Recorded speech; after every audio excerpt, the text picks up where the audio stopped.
নির্বাচন কমিশনের নির্দেশ উপেক্ষা করে নলহাটি বিডিও অফিসে এসআইআর শুনানির ডাক বিপাকে ৮০ ঊর্ধ্ব বয়স্ক মহিলা এবং দৃষ্টিহীন ব্যক্তি।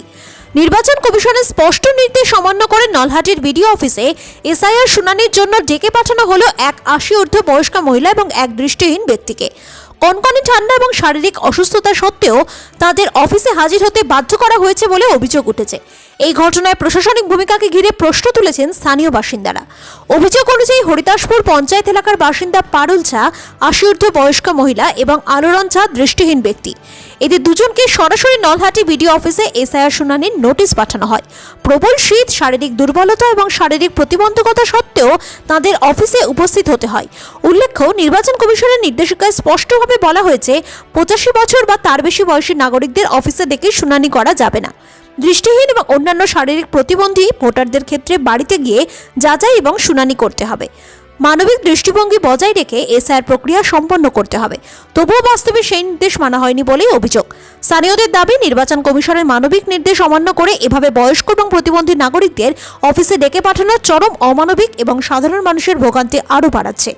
এই বিষয়ে নলহাটি ১ নম্বর ব্লক ইলেকশন অফিসার কি বললেন তা শোনাবো আপনাদের।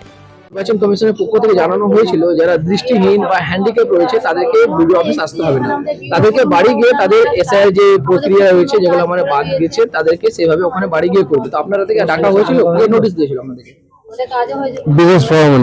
কি বলেছিল আপনাকে?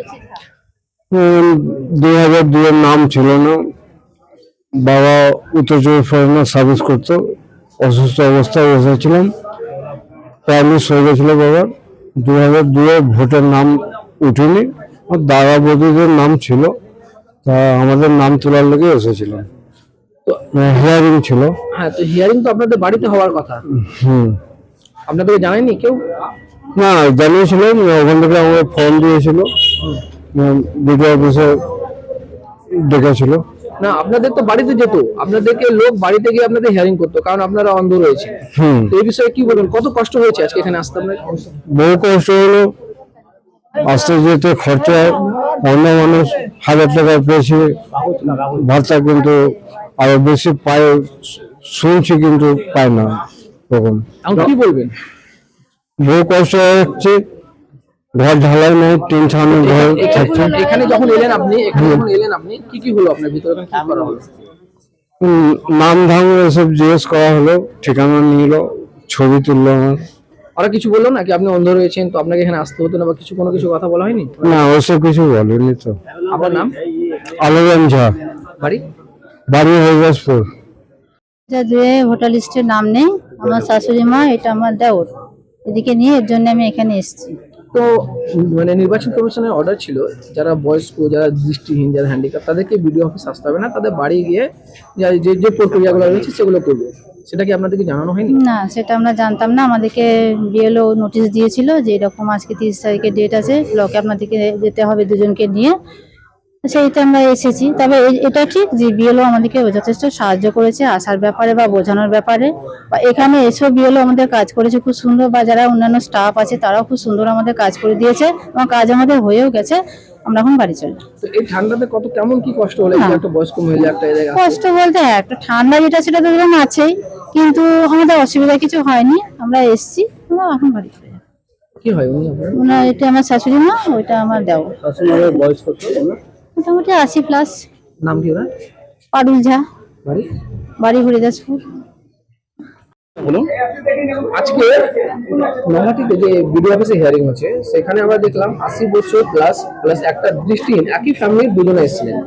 কিন্তু আমরা দেখেছিলাম নির্বাচন কমিশনের পক্ষ থেকে একটা নোটিশ জারি করা হয়েছিল, সেখানে বলা হয়েছিল যারা বয়স্ক রয়েছেন, যারা হ্যান্ডিক্যাপ বা দৃষ্টিহীন, তাদেরকে বিডিও অফিস বা কোনো জায়গায় গিয়ে হিয়ারিং করতে হবে না, তাদেরকে বাড়িতে গিয়ে যাই হোক অফিসাররা গিয়ে ওখানে হিয়ারিং করবেন। কিন্তু আজকে আমরা নলহাটি 1 নম্বরে দেখতে পেলাম একটা দৃষ্টিহীন আর একটা বয়স্ক মহিলা এসেছেন। এই ব্যাপারে কি বলবেন? দেখুন, কমিশন থেকে আমাদেরকে যেমনভাবে বলা হয়েছিল যারা 85+ আছেন তাদের ক্ষেত্রে যেন আমরা বাড়ি গিয়ে হিয়ারিং করি। সেক্ষেত্রে একজন এরিয়ারও, একজন মাইক্রো অবজারভার এবং ক্যান্ডিডেট বাড়িতে থাকছেন, তো আমরা আমাদের একজন এরিয়ার আর মাইক্রো অবজারভার গিয়ে ওনাদের বাড়ি গিয়ে আমাদের হিয়ারিংটা করবেন।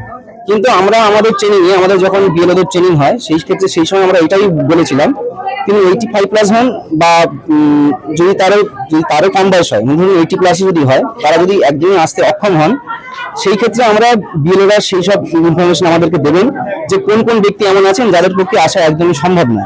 সেই সব ক্ষেত্রে আমাদের যারা এরিয়ারে আছেন তারা কিন্তু এইখান থেকে মাইক্রো অবজারভারকে সঙ্গে নিয়ে ওনারা কিন্তু ওনাদের বাড়ি গিয়েই ওনারা হিয়ারিং করবেন। এইবারে দেখুন আমাদের আগে ধরুন এখন 3 নম্বর না 4 নম্বর দিন চলছে আমাদের হিয়ারিং এর, এখনো পর্যন্ত কিন্তু তেমন কোনো ব্যক্তি আসেননি। আজকে আমরা দেখলাম যে একজন এসেছেন, কিন্তু বিএলওদের কি আমাদের এটাই বলা ছিল যে ওনারা কিন্তু আসবেন না, হয়তো ওনারা এসেছেন, এবার ওনারা যদি আসেন আমরা তো ওনাদেরকে না বলবো না, ওনারা এসেছেন তাই ওনাদের আমরা হিয়ারিংটা আমরা এখানে করে নিয়েছি। কিন্তু আমাদের নির্দেশ আমাদের বিএলওদেরকে এইটাই দেওয়া আছে, যারা আসতে পারবেন না সেই তথ্যগুলো আমাদেরকে দিতে। কিন্তু আমরা যখন ওনার সঙ্গে কথা বললাম, ওনারা বলছেন যে আমাদেরকে তো সেভাবে কিছু বলা হয়নি কি আসতে হবে না, দেখুন আমাদের আতঙ্কিত আমরা এসেছি এখানে, আমাদেরকে না আতঙ্কিত হওয়ার কিছু নেই। ওনারা দেখুন ওনারা যেহেতু এসছেন, ভুল করে হোক জাইন করে হোক এসছেন, বা ওনারা হয়তো ইনফরমেশনটা হয়তো ওনাদের কাছে সঠিকভাবে যায়নি, কিন্তু বেশিরভাগ লোক কাছে গিয়েছে। ওনারা যেহেতু এসছেন ওনাদের কিন্তু আমরা ফেরাবো না, আমরা ওনাদেরটা যাতে তাড়াতাড়ি হয়ে যায়, আমাদের এই সাহেব কিন্তু ওনাদেরকে তাড়াতাড়ি ছেড়ে দিয়েছেন। আর ভবিষ্যতে দেখুন আমরা আরেকবার না বিরোধীকে আমরা আরো ভালো হবো, যাতে এইরকম ঘটনা যাতে না হয়। যারা এরকম আসতে অপারক বা যারা 85+ আছেন বা হ্যান্ডিক্যাপ আছেন তাদের ক্ষেত্রে কিন্তু আমরা বাড়ি গিয়ে হিয়ারিং করবো। যেমন আজকে দেখুন স্যার কিন্তু আমাদের ভিডিও স্যার, উনি একজন এরিয়ারও, উনি কিন্তু আজকে 2 জন এরকম ক্যান্ডিডেট আছেন যাদের ক্ষেত্রে উনি কিন্তু বাড়ি গিয়ে হিয়ারিং করবে। ঠিক আছে, আর কিছু বলুন? আমার নাম সুমন রায়, আমি নয়াটি 1 ব্লকে ইলেকশন আছি।